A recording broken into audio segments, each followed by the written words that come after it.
Hola, bienvenidas y bienvenidos a la Semana del Cerebro de Meshtialab, evento que hemos llamado Neurodemia, el cerebro en cuarentena. Neurodemia es un espacio para divulgar el conocimiento e importancia de estudiar, investigar y conocer nuestro sistema nervioso. En esta ocasión, nuestra Semana del Cerebro estará completamente dedicada al tema de salud mental, para lo cual nos acompañarán varias investigadoras, investigadores, estudiantes y profesionistas de las neurociencias. El día de hoy tenemos el gusto de contar con la presencia de la pasante de la maestría en ciencias, Amabile Velo, quien nos impartirá la charla titulada Ver con el cerebro. Les comento brevemente quién es Amabile. Amabile es licenciada en optometría por la UNAM, realizó movilidad estudiantil a la Universidad del Bosque en Colombia en séptimo semestre de su licenciatura. Es pasante de la maestría en ciencias neurobiología y en su tesis estudió el efecto del estrés oxidativo sobre las células de Müller de la retina. Actualmente es profesora de la licenciatura en optometría. Amabile nos comparte que en su tiempo libre le gusta escuchar podcasts sobre la mente y la sociedad mientras cuida las plantas de su jardín. Bienvenida, Amabile.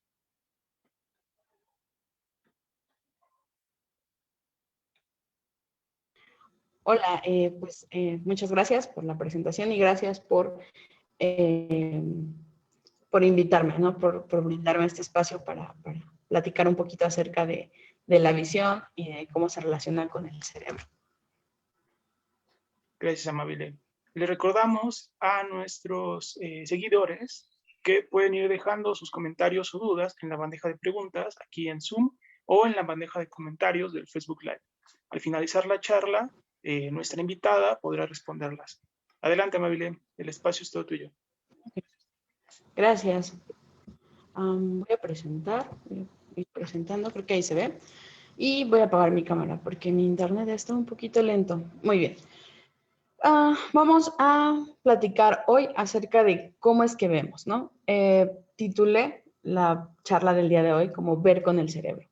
¿Por qué? Pues porque usualmente pensamos que nosotros vemos con los ojos. Sin embargo, en sí el proceso visual es un proceso muy largo y que culmina en la corteza visual, ¿no? Entonces, quería platicarles un poquito acerca de esto. Nuestro cuerpo va a obtener la información del medio mediante los sentidos. Para esto vamos a tener células especializadas que se encargan de recibir los estímulos del medio. Tenemos, por ejemplo, el sentido del gusto, del tacto.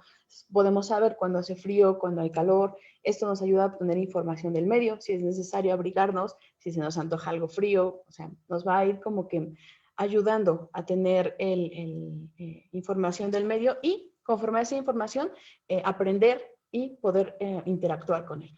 En el caso de los ojos, estas células que se encargan de la captación de la luz van a ser unas células llamadas fotorreceptores. Estos fotorreceptores se van a encontrar en la retina, la cual es la parte más interna del ojo. Tenemos nuestra córnea, nuestro iris, que es la parte de color, y después la luz atraviesa a través de la pupila, que es el puntito oscuro que tenemos en medio del iris, y llega a la retina.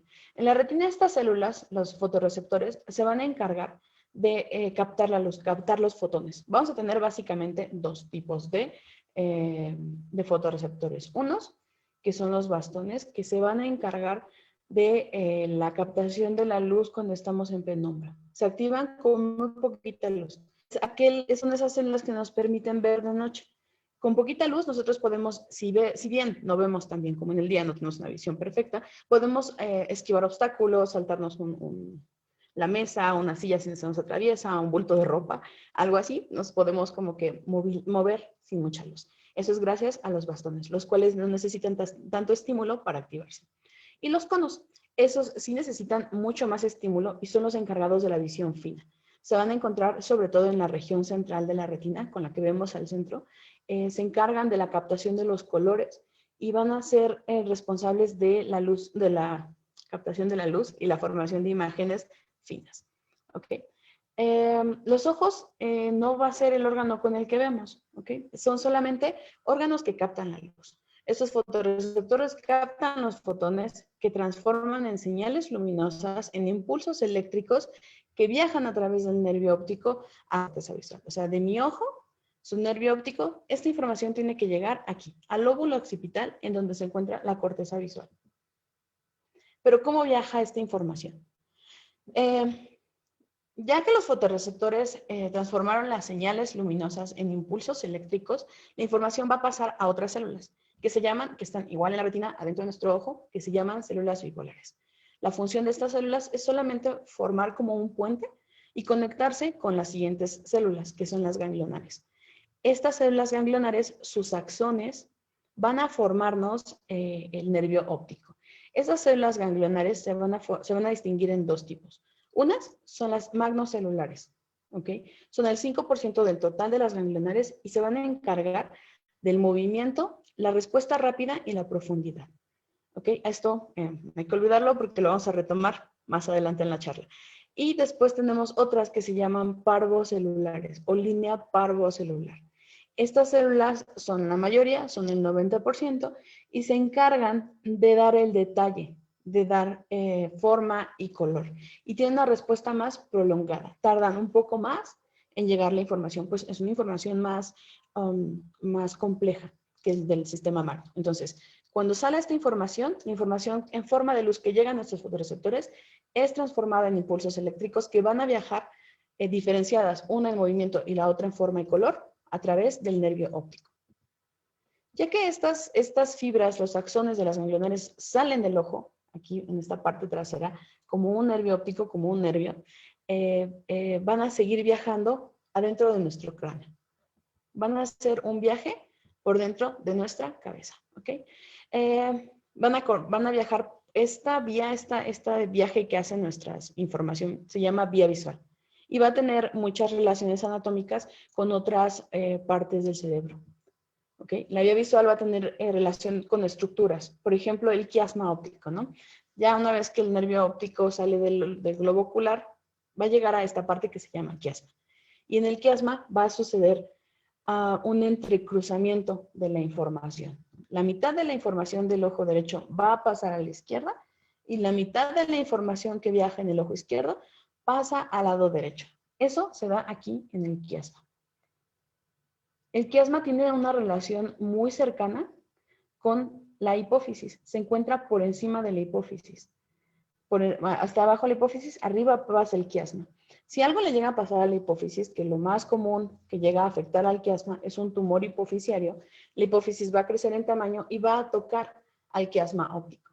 Al momento en el que toca el quiasma óptico, en el momento en el que lo llega a dañar, los impulsos o la señal visual ya no va a quedar intacta y nos va a generar un defecto de este tipo. ¿Okay? Vamos a perder la visión de los temporales. Entonces, se dan cuenta cómo las estructuras que están dentro de nuestra cabeza, en el cerebro, van a jugar un papel fundamental para la formación de imágenes. Estas vías visuales deben de estar intactas en todo su recorrido. En el caso de un tumor hipofisiario, como les decía, podrían formarnos este tipo de lesiones, en las cuales los pacientes no perciben las imágenes en la temporal, a los lados, pierden la visión de los lados. Si el daño se da después pasando el quiasma, vamos a tener unas lesiones llamadas hemianopsias homónimas. Es decir, va a ser el mismo lado el que se dañe. Si es mi cintilla óptica izquierda, va a ser mi campo visual derecho el que se dañe. Y si es mi cintilla derecha, va a ser mi campo visual izquierdo el que se dañe. ¿Ok? Entonces, estos pacientes van a quedar con solamente la mitad a la derecha o la mitad a la izquierda de la visión perdida. ¿Okay? En este tracto óptico, las lesiones que podrían afectarlos son lesiones del tipo infartos, lesiones hipóxicas, tumores, algo que llegue y las dañe, que estas células se queden, estas cintillas ópticas se queden hipóxicas, no llegue una correcta riego sanguíneo, va a hacer que estas células pues mueran, ¿no? Y entonces se corte la señal y este es el tipo de lesiones que vamos a encontrar. Como un tercer y último tracto de la vía visual, están las radiaciones ópticas. Estas van a conectar a la corteza occipital, van a ser el último tracto. Entonces, mi retina ya recibió la luz, la va a pasar a través de los nervios ópticos, va a llegar al quiasma, en donde la información se va a entrecruzar para que la información lleve cada uno de los lados de la corteza visual, tenga la mitad de la información del ojo derecho y la mitad del izquierdo, y eso nos completa una imagen. Y la última parte va a ser esta, las radiaciones ópticas. Las lesiones en las radiaciones ópticas son mucho más complejas. No van a ser solamente a las mitades, porque la radiación óptica se va a dividir. Es muy complejo esto. Se divide de una forma izquierda, derecha, superior e inferior. Y entonces los tipos de problemas que nos va a dar son unas llamadas cuadrantanopsias, en donde vamos a tener solamente daños en cuadrantes. Okay, cuadrante superior izquierdo, derecho, cuadrante inferior izquierdo, derecho. ¿Okay? Y van a ser, esas son las lesiones que vamos a ver en las cintillas ópticas. Ahí se me trabó, ya. Después vamos a llegar a la corteza visual. Mi información va a terminar llegando a la corteza visual. En la corteza visual vamos a tener, déjenme borrar mis anotaciones. En la corteza visual vamos a tener una región que se llama corteza visual primaria o la corteza visual, por llamarlo así, la principal. Ya que la información llega a la parte principal, aquí, a la visual primaria o B1 o área de Brodmann 17, es aquí en donde realmente vamos a ver. Hay pacientes, por ejemplo, que quedan, si esta corteza se daña, mi paciente va a ser ciego, pero va a ser un ciego cortical. Los ojos van a estar intactos, en los ojos no tienen ninguna patología, sin embargo, la corteza visual es la que ya no responde. Entonces, mi paciente es ciego. Es ciego de la corteza visual primaria. ¿Okay? Y esta es la región con la que realmente vemos. Hay pacientes, por ejemplo, el método o la prueba para diagnosticar ceguera cortical es una prueba que se llama potenciales visuales evocados. Lo que hacen es presentar imágenes al paciente y en la zona occipital, con ayuda de algunos detectores de ondas, se ve si hay una respuesta de la corteza visual. Entonces se sabe si está llegando la información o no está llegando la información. En estos casos en los cuales la corteza visual primaria se ve afectada, no llega la información, entonces mi paciente queda ciego. Alrededor de la corteza visual primaria tenemos otros tipos de corteza, la corteza secundaria y la terciaria. Área 18 y 19 de Brodmann o B2 de la B3 a la B5. Estas tienen otras funciones más, ¿cómo llamarlas? Cognitivas, de memoria, de aprendizaje y sobre todo nos van a dar un significado a las imágenes. No es lo mismo que yo pueda ver a que yo sepa qué estoy viendo. Así pues, el área secundaria número 2, el área secundaria o área 18 o B2, va a ser la que me permita tener tercera dimensión, la que me va a permitir ver las cosas en tercera dimensión. Es decir, si ustedes, por ejemplo, tapan un ojo y tapan el otro, se van a dar cuenta que hay un pequeño desfase entre las imágenes, que da pues por la posición a los lados de nuestros ojos. Este desfase pequeño entre las imágenes que forman nuestros ojos, cuando ya se procesa en el cerebro, queda como estereopsis o como nuestra tercera dimensión. La capacidad que tenemos de poder calcular, por ejemplo, cuando vamos manejando y nos tenemos que estacionar, qué tan profundo o qué tan lejos me queda el auto de atrás, para que yo no vaya a irme de reversa y le pegue, ¿no? Esta capacidad de poder calcular distancias y de ver profundidades y no ver todo en un solo plano, nos lo dan nuestra binocularidad, es decir, que tenemos dos ojos, y el cerebro, ¿no? El área secundaria, la corteza visual secundaria o el área 18 de Brodmann, nos va a permitir hacer esta tercera dimensión, ¿ok? Que pueda haber profundidad. Y también me va a ayudar en la detección lumínica, que yo pueda ver qué tan iluminado está, que yo pueda detectar contrastes, que yo vea estas escalas de grises, estas escalas luminosas, que yo sea capaz de detectarlas. Si ustedes se ponen por un momento a ver cómo vemos, no nada más vemos imágenes, podemos ver imágenes en movimiento, detectamos formas, incluso podemos solamente con nuestra vista saber si algo es peligroso, si algo me puede cortar, si algo me parece que no debería de tocarlo, ¿no? La capacidad visual se ha vinculado con otras áreas del cerebro que nos ayudan a tener memoria, que nos ayudan a tener una memoria que nos ha ayudado a sobrevivir, ¿no? Como especie hasta ahorita. Entonces, asimismo, pues el área terciaria se encarga de esta parte.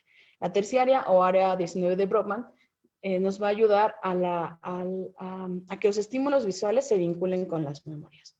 Esto es importantísimo, muy, muy importante. Si yo estoy viendo, ¿qué tengo a la mano? Ok, yo estoy viendo un plumón, ¿no? ¿Qué es lo que veo? Veo que es un tubo, que es azul, blanco y tiene otra parte azul. Yo debo de tener un conocimiento previo, debo de poder evocar para qué sirve. En algún momento de mi vida debí de haberlo visto, debí de haber visto cómo funciona y para qué se usa, para que yo te pueda decir qué es. Eso es muy importante, porque, porque de aquí, ya que está la información en el lóbulo occipital, va a salir dos rutas. Una ruta me va a decir el qué es y la otra el dónde está, ¿ok? La ruta parietal me va a dar el dónde está, es decir, me va a detectar movimientos, y la ruta temporal me va a decir qué es. Si la vía ventral, que es esta de aquí, es la que está dañada, vía ventral o temporal, es la que está dañada, no voy a poder saber qué es lo que estoy viendo. Y eso se llama agnosia. Cuando la vía ventral, la comunicación con el lóbulo temporal se ve interrumpida o se ve dañada, yo no voy a ser capaz de darle un nombre a las cosas. Pero no solamente es que yo no pueda darle un nombre, que yo no puedo decir plumón, no. Es que yo no la sé reconocer. Yo no sé qué es esto. O sea, si lo veo es como, pues no sé, no tengo memoria, no lo veo. Y aquí es donde encontramos a ciegos que se llama, algunas personas lo llaman como ceguera psicológica. Son personas que si tú le muestras, te lo puede agarrar. Si tú le pides que te lo pase, no lo va a encontrar, porque no sabe qué es lo que le estás pidiendo. No hay una conexión en el significado de las palabras. Lo que tú le estás diciendo no tiene ningún significado. Y cuando es la otra, bueno, les dije que recordaran lo de las ganglionarias. Este sería el sistema parvocelular. ¿El qué es? ¿Cómo sé qué es? Por la forma, por el color, por la memoria, porque yo ya lo he visto, pero sobre todo por la forma y los colores que tiene, ¿no? Es la detección de estas cosas lo que me da el significado. Y en la vía dorsal, cuando se daña, no voy a saber dónde está.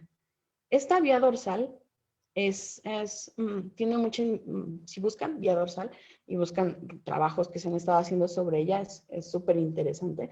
La vía dorsal es aquella que se encarga del movimiento.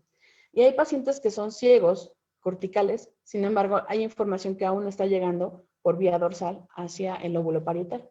Y son personas que son ciegas corticales, pero que pueden esquivar obstáculos. Es un tipo de ceguera que todavía no se explica bien cómo es que se da esta remanente visual que tienen los pacientes. Si les avientan algo, son capaces de cacharlo. Si les ponen a caminar por un pasillo con obstáculos, son capaces de saltarlo, pero el paciente no lo hace de una forma consciente. No tiene una conciencia de que están ahí esos obstáculos. No te puede decir qué son, pero sí los puede detectar. Y esto podría ser una de las explicaciones que se da, es por el lóbulo parietal, por esta parte, por la vía dorsal, sería la que se activa para que sea capaz de detectar movimientos o presencias. No me va a decir qué es, porque no puede ver color y no puede determinar formas exactas, pero sí va a saber que hay algo ahí. Entonces va a ser capaz de responder. Eso es cuando tenemos una ceguera cortical y la vía dorsal sigue funcionando. Cuando es al revés, cuando es mi vía dorsal la que ya no funcionó, algo pasó, se desconectó, ya no funcionó, mi paciente, perdón, estoy acostumbrada a decirle paciente a las personas. La persona que lo sufra va a presentar algo llamado akinetopsia o acinetopsia, depende cómo lo encuentren ustedes. La akinetopsia es la incapacidad de detectar movimientos. Y ustedes van a decir, ¿y entonces cómo ve el paciente? La persona que tiene akinetopsia, que la vía dorsal ya no funciona, va a ver las cosas como una película en stop motion, pero muy, muy cortada, ¿no? Como imágenes estáticas que van formando lo que esté viendo. Ellos, por ejemplo, cuando estas fotos que toman en la noche, cuando pasan los autos y se ve solamente como que luces y líneas, esa es la visión que describen estos pacientes. Pierden la capacidad de ver los movimientos fluidos. Les digo, el ver no es como, ay, pues estoy viendo ya. Cuando nos ponemos o nos detenemos a pensar todo lo que significa ver y todas las implicaciones y todos los detalles que tenemos que tener en cuenta y que nuestro cerebro debe de ser capaz de procesar, es muy interesante. Entonces, esta vía dorsal dañada me va a dar una akinetopsia, es decir, la persona, si yo lo sufro, por ejemplo, pues no voy a poder ver el movimiento de las cosas. Voy a ver como si fueran cuadros congelados de la misma imagen, solamente las cosas se van a ir como que cambiando de lugar. No puedes ir moviendo, porque mover significa que yo puedo seguir la trayectoria del objeto. No, voy a ver que cambia de lugar, solamente eso. Esto es cuando se dañan estas dos vías. Entonces, pues como hemos visto, la información visual va a tener conexiones con distintas áreas del cerebro, que si se ven dañadas pueden llegar a modificarla o perjudicarla. Toda esta información que tenemos nos va a permitir evocarlas en cualquier momento y sin la necesidad de abrir los ojos. ¿Cuándo es que nosotros evocamos imágenes sin la necesidad de abrir los ojos? Cuando imaginamos. Si ustedes agarran un buen libro, se ponen a leerlo y empiezan a, no sé, a imaginar un paisaje o que van en un barco, o me viene a la cabeza de mis libros favoritos, 5 semanas en globo, de Julio Verne. Tiene unas imágenes como de los paisajes africanos y cómo van en el globo y cómo ven a las tribus que se encuentran abajo y los paisajes de la sabana. Y es algo que puedes proyectar. Nunca he estado ahí, ¿no? Pero pues he visto Discovery Channel, he visto imágenes, he visto fotos. Me imagino, lo relaciono con cosas que ya conozco. Cada una de las imágenes que nosotros observamos se quedan, las vamos guardando en la memoria. Entonces, cuando las necesitamos, regresamos a esa caja, a ese baúl de imágenes y las usamos. ¿Ok? Otra forma en la cual nosotros evocamos o formamos imágenes es en los sueños. Cuando nosotros soñamos, tenemos la capacidad de ver. Estamos viendo. Si a una persona tú le abres los ojos cuando está soñando, sus ojos están en movimiento. Y esto se le llama el sueño REM o OMER, movimientos rápidos de ojos. Sí, MRO, los movimientos rápidos de ojos. Son pacientes, bueno, somos todos, no son pacientes, somos todos, que al momento de dormir, cuando estamos dormiditos y empezamos a soñar, estos movimientos que hacemos, las personas que vemos, los paisajes, hacen que nuestros ojos se muevan. Porque es como si estuviéramos viendo. Eso es algo que a mí en lo personal me parece muy mágico, no sé, ustedes, me parece muy bonito, ¿no? Cómo podemos tener la capacidad de imaginar cosas. Cosas buenas, ¿no? Porque de pronto pues las pesadillas son lo mismo. Estoy viendo algo que me está aterrando en ese momento, algo que está persiguiéndome, algo que es horrible y también me genera pues todos los sentimientos feos y emociones feas y negativas que puede generar una pesadilla. Pero bueno, esto es aprendido. No sé si ustedes saben o han escuchado por ahí que nosotros solamente soñamos con las personas que hemos visto. Muchas veces no los recordamos muy bien o en el sueño es como, es que no me acuerdo bien de tu cara, pero las caras que vamos a ver pues son personas conocidas, son personas que ya hemos visto en el día a día, son situaciones, son paisajes, son lugares en los cuales ya conocemos. Entonces están en nuestra memoria y pues es muy fácil evocarlas cuando estamos soñando. En la imaginación no, en la imaginación podemos construir. ¿Por qué? Porque sabemos qué es el color rojo, sabemos qué es un cuadrado, sabemos qué es un edificio, qué es una casa, qué es una persona, qué es cabello castaño, qué es cabello rubio, qué es cabello rojo. Podemos construir imágenes basándonos en la memoria y en lo que hemos aprendido. Y aquí es donde viene un punto importante. Otro tipo de alteraciones que se ha descrito, muy pocas veces se ha descrito, la primera vez que se hubo un reporte fue en 1880 y se llama afantasia o afantasía. Es la incapacidad de formar imágenes mentales. Si recuerdan, no es como que pues no pueden recordar una imagen, entonces no se acuerdan qué pasó, no. Si tú le dices, ¿te acuerdas de mi vestido? Ah, sí, era un vestido azul, pero no hay una imagen en su cabeza. No son capaces de imaginarlo, no son capaces de evocar la imagen. Evocar significa traer de nuevo, ¿ok? Evocar. No pueden traer de nuevo esa imagen a este presente, a esto que tú le estás contando. ¿Saben que está? Sí, pero no saben, no saben, saben que lo vieron, pero no pueden recordarlo de una manera en imágenes. Hace poco, de hecho, creo que hubo por ahí en Facebook, llegué a ver post que decían, ¿a poco ustedes cuando piensan en algo lo ven? Y muchas personas decían, no, pues yo nada más como que recuerdo las cosas, ¿no? Recuerdo las cosas como voy a ir a prepararme un huevo, unos taquitos de huevo, ¿no? Con catsup. Y hay personas que no, hay personas que cuando planean van formando las imágenes en su cabeza, van diciendo, voy a ir, y se están imaginando bajando por las escaleras, yendo a la cocina, prendiendo el fuego, poniendo los huevitos, las tortillitas y la salsa katsu. Lo imaginan todo. Y hay personas que no, que todo es como muy conceptual. No son personas que no tengan la capacidad de recordar, son aquellas personas que tienen todo esto de una forma conceptual, son solamente conceptos. Y respecto a la formación de imágenes mentales, en 2002, Alumni Shai y su grupo de trabajo descubrieron que, aquí hubo un error, que imaginar rostros de famosos, esto está muy padre. En este estudio le dijeron a la gente, a ver, siéntense y vamos a hacer un estudio.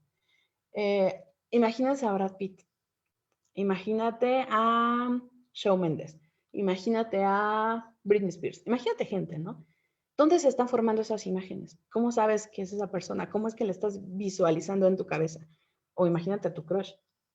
¿Cómo es que se forma su cara en tu cabeza? ¿Cómo es que lo puedes ver mediante un recuerdo?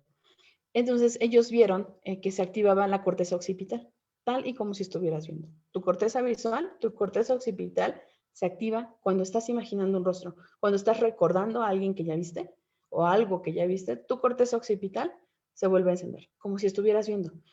Las circunvoluciones fusiformes laterales, que son encargadas del reconocimiento facial, que son el área de Brodmann número 20, son las del reconocimiento facial, se activan también, y la amígdala, el centro y el control de las emociones. Tú puedes, con un recuerdo de un rostro, de un lugar, de una persona, de algo que tú recuerdes, vas a activar tu zona de la visión, como si lo estuvieras viendo, vas a reconocerlo, y va a generarte emociones. Se va a activar la amígdala, como si lo estuvieras viendo, ¿no? Entonces,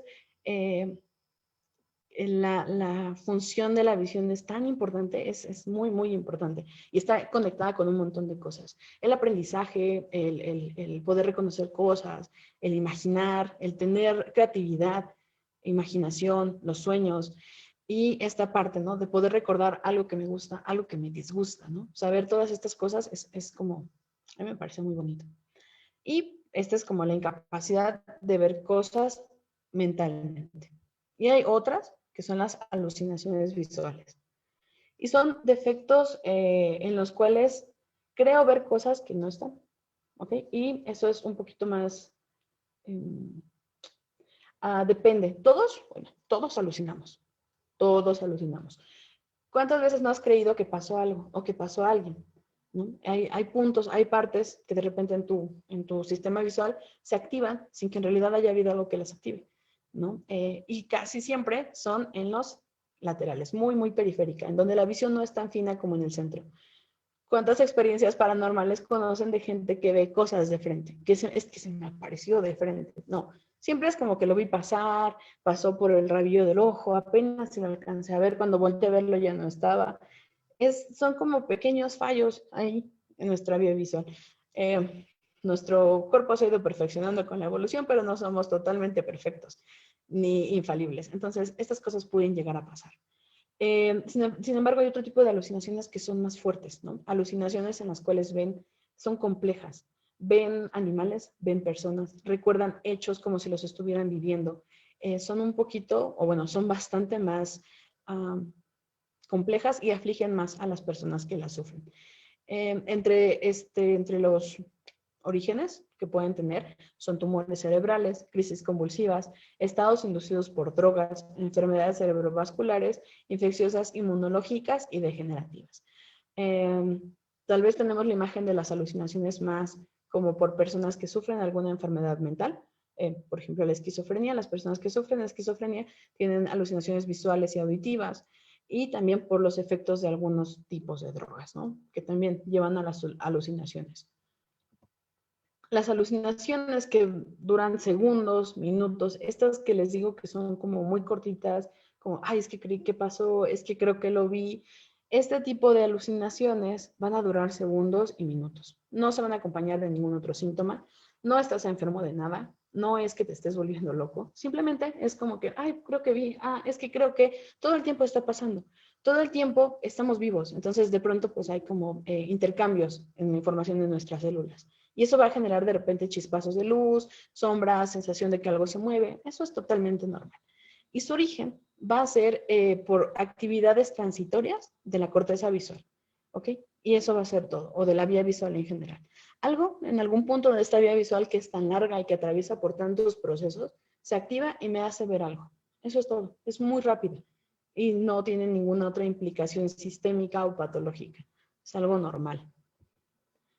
Las alucinaciones, cuando son más complejas, se acompañan de otras alucinaciones multisensoriales como auditivas, táctiles y olfativas y duran de días a horas. Esos son los otros tipos de alucinaciones.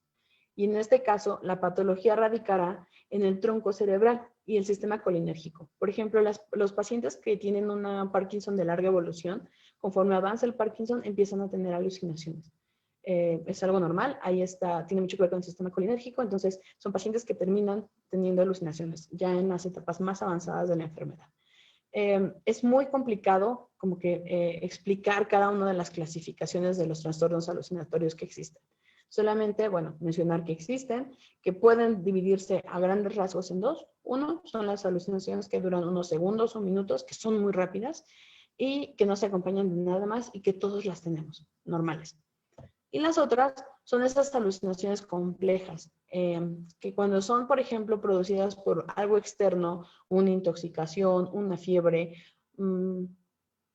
drogas o intoxicaciones, nos van a llevar a momentos transitorios en los cuales van a ser cambios en mi tronco cerebral o en mi sistema colinérgico. Pasa el efecto y mira, yo ya estoy bien.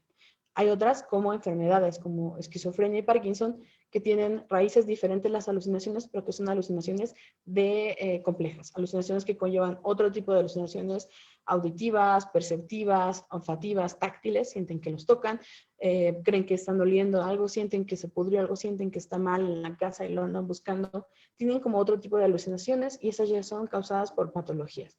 Y no pasan como cuando es como por una intoxicación o por algo externo que está modificando tu funcionamiento cerebral. Eso ya es algo, una patología como tal, que está cambiando el funcionamiento.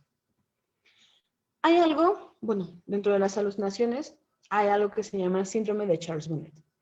Vimos en la primera parte, déjenme regreso, ¿qué pasa si mi corteza visual está dañada, pero mi vía dorsal está bien? Bueno, si mi corteza visual está dañada y mi vía dorsal está bien, son pacientes, o bueno, son personas que pueden responder a estímulos, a bultos, a movimientos, a cosas que no te van a decir que lo ven, porque propiamente no lo están viendo, pero van a reaccionar de una forma rápida y de una forma refleja. Por ejemplo, si le avientas algo, si va a chocar con algo, se quita. No lo pueden ver, pero saben que está ahí. De una forma inconsciente, saben que está ahí. ¿Por qué? Pues porque la occipital se apagó, pero la parietal sigue parcialmente funcionando. La siguiente es cuando tenemos problemas para generar imágenes. Si yo veo, lo veo bien. Si yo recuerdo solamente conceptos, pero no puedo generar imágenes en mi cabeza. ¿Okay? Esta otra son cosas que no están. No están, pero yo las estoy viendo. ¿Okay? Yo las veo. Y el síndrome de Charles-Bonnet es cuando tengo problemas en mi primer segmento visual, en los ojos. Hay algo que hizo que yo perdiera la visión. Usualmente son enfermedades que afectan a la retina, como la degeneración macular. La mácula es la zona más sensible, donde están todos los conos, que les platiqué al principio, que los conos son las células con las que vemos colores, formas detalladas. Se encuentran en una parte que se llama mácula. Entonces, cuando esta parte de la mácula sufre alteraciones con la edad, es una patología un poquito compleja, pero en algunas personas llega a pasar, pierden la visión central, solamente la visión central. Pacientes también, por ejemplo, que tienen glaucoma, en donde es por una presión intraocular elevada, que va, ahí se dañan las células ganglionares. Esta formación del nervio óptico se daña por la presión y entonces empiezan a perder la visión de una forma concéntrica. Toda la periferia hasta que se cierra la visión y nada más queda un tubo de visión muy, muy corto, ¿no? Muy central y muy pequeño. Y la retinopatía diabética, en las cuales son más como por manchas que se va perdiendo la visión. Entonces, son pacientes que pierdan la visión a nivel ocular. Sin embargo, la vía sistémica sigue funcionando, la vía sistémica sigue estando ahí. Las cintillas ópticas están bien, las radiaciones ópticas están bien, la corteza visual está bien. pero ya no reciben información. Mis ojos, mis receptores de luz ya no sirven. Entonces, lo que va a suceder aquí es que el cerebro va a intentar llenar ese vacío y va a generar imágenes o a recordar imágenes almacenadas para que tú puedas verlo. Eso es rarísimo. Son pacientes y además ellos están conscientes de que es una alucinación. No se apuran, no se preocupan, no sienten miedo y usualmente se van cuando ellos mueven los ojos. Cuando mueven, como que agitan los ojos de una forma muy rápida, la imagen desapareció. Ya está. Y ellos son muy conscientes, este síndrome de Charles-Bonnet, son muy conscientes que están alucinando. Y son imágenes, a veces son flashazos, son colores, son formas, son cosas como más complicadas, ¿no? Son construcciones más complicadas que se generan en la vía visual. ¿Pero por qué? Pues porque la vía visual sigue funcionando, sigue estando viva. Son los ojos los que dejaron de llevar información. Entonces, de pronto, pues el cerebro dice, ay, no veo nada. Entonces, hay recuerdos, genera imágenes para llenar ese vacío que se perdió en la parte perceptual.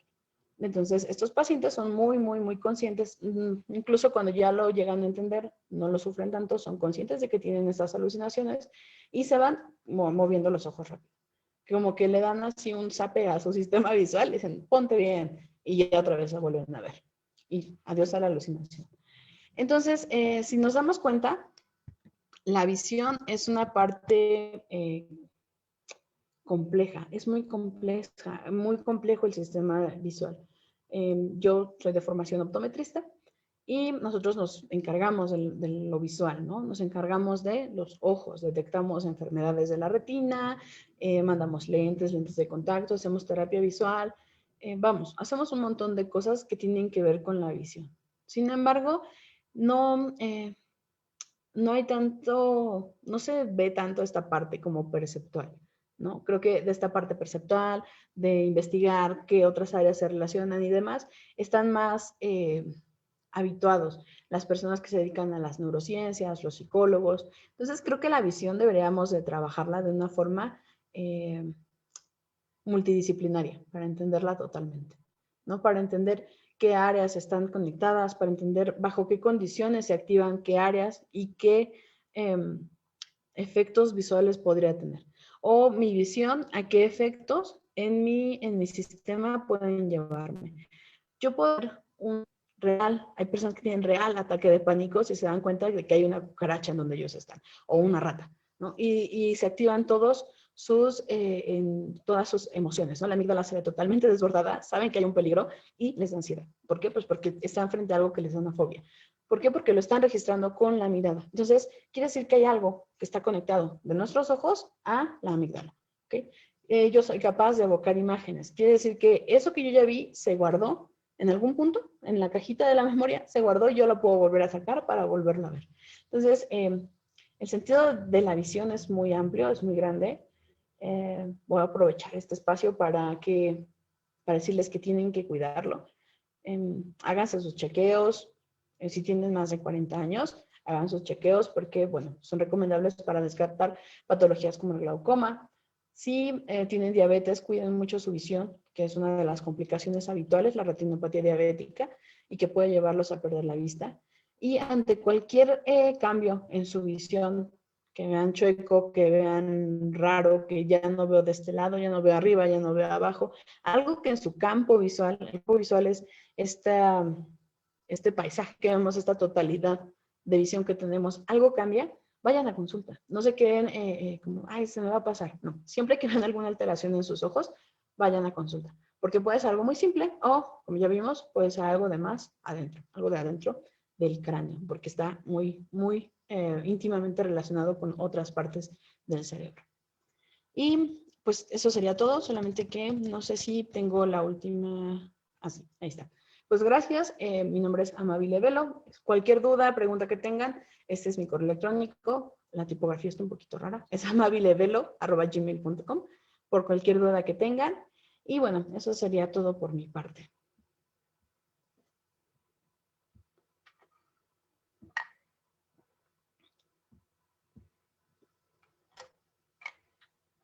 No sé si tienen preguntas, dudas, comentarios. Muchas gracias, Amabile, por esta interesante charla. Vamos a pasar a la parte de preguntas y comentarios. Tenemos algunos. El primero de ellos dice Diego Quintero. ¿Sabe en qué parte exactamente de la vía visual se originan las alucinaciones? Exactamente no, y depende mucho de su naturaleza. Voy a volver a presentar. Podemos decir a grandes rasgos que cuando son alucinaciones rápidas, son alucinaciones rápidas, es algo que está pasando probablemente en la retina. Hay puntos en los cuales se active. Por ejemplo, cuando hay reacciones del vitro a la retina, cuando son pacientes que tienen pequeños defectos que pueden llevarlos a desprendimientos de retina, se generan algo que se llaman fotopsias, que son como flashes de luz, ¿no? Entonces, esas son como alucinaciones. Propiamente son alucinaciones porque no están ahí. Pero cuando son alucinaciones complejas, vamos a ver que tienen que ver con el tronco cerebral y con el sistema colinérgico. Y es muy complicado. Tendríamos que ver exactamente qué tipo de alucinación para saber qué tipo de estructura cerebral se está activando. Y pues no las conozco todas. Gracias. Tenemos otras preguntas. Dicen, ¿qué alternativas hay para el diagnóstico y tratamiento de estos padecimientos? ¿Se puede detectar de forma temprana para disminuir el desarrollo de estos problemas a largo plazo? Depende de cuáles problemas. A ver, espérame, porque no tengo los... Ya. Una disculpa, es que me quedé sin luz y me sentía un poquito incómoda, pero ya se hizo de noche. El problema con como por ejemplo, las vías dorsales, la vía ventral, los problemas que dan como agnosia, que ya no reconozco los objetos, no hay una forma ni de tratarlos ni cómo prevenirlos. Es como algo más que se necesita mucha investigación. Ni siquiera se sabe bien por qué sucede, entonces no tienen tratamiento. Los que sí tienen tratamiento son las patologías que suceden en los ojos directamente, ¿no? Glaucoma, retinopatía diabética, degeneración macular, aquello que sucede en el primer tramo de mi vía visual, en mis ojitos, ahí es donde puedo actuar. Más atrás depende el origen. Si estoy perdiendo la visión por un evento cerebrovascular, hipóxico, un infarto, pues no tengo que tratarlo. Pero usualmente cuando ya hay daños en fibras nerviosas es muy difícil que se recupere. O sea, sabemos nosotros que cuando mueren unas células muy difícilmente se van a recuperar. Entonces no hay tratamientos y pues sí hay diagnósticos tempranos. Si son diagnósticos tempranos pueden llegar a tratarse y no dejar tantas secuelas. Gracias. Tenemos una última pregunta que nos dice, ¿qué factores nos predisponen al desarrollo de estos trastornos? Como mencionaste de la diabetes o drogas y edades. Sí, cuando son, ¿qué nos predispone? Las enfermedades que padezcamos sistémicas van a ser un predisponente fuerte. El Parkinson nos lleva a alucinaciones, sobre todo por Parkinson es un defecto en la dopamina. Entonces, la dopamina está muy relacionada con procesos psicóticos y de alucinaciones. Entonces, es normal que el paciente termine teniendo alucinaciones. ¿Se pueden prevenir? No, es parte de la historia natural de la enfermedad. ¿Qué cosas nos pueden predisponer? ¿Qué sí nos predisponen? La diabetes nos puede llevar a retinopatía diabética. En glaucoma no hay algo que lo predisponga, es más idiopático, no se sabe bien de dónde viene. Puede tener una carga genética, entonces si tienes parientes, papás, abuelos que tienen una enfermedad visual, mejor que te vayas a checar. Pero de ahí en fuera, pues no tiene como mucho forma de prevenirse. Y factores de riesgo, muchos son idiopáticos, suceden, de repente pasan. Si no queremos que la vía visual se vea alterada por accidentes cerebrovasculares, lo mejor es mantener un peso correcto, mantenernos activos y bajarle un poquito a las grasas, ¿no? Tener un nivel de lípido en la sangre correcto para evitar trombos y evitar infartos que nos puedan llegar a afectar la vía visual. Cuando son tumores, bueno, hay muy pocas cosas que puedan prevenirlos y más que nada, pues serían, de nuevo, cosas preventivas a nivel de los ojos. Más adentro, más atrás, son cosas que son o idiopáticas o no se entienden muy bien cómo están sucediendo.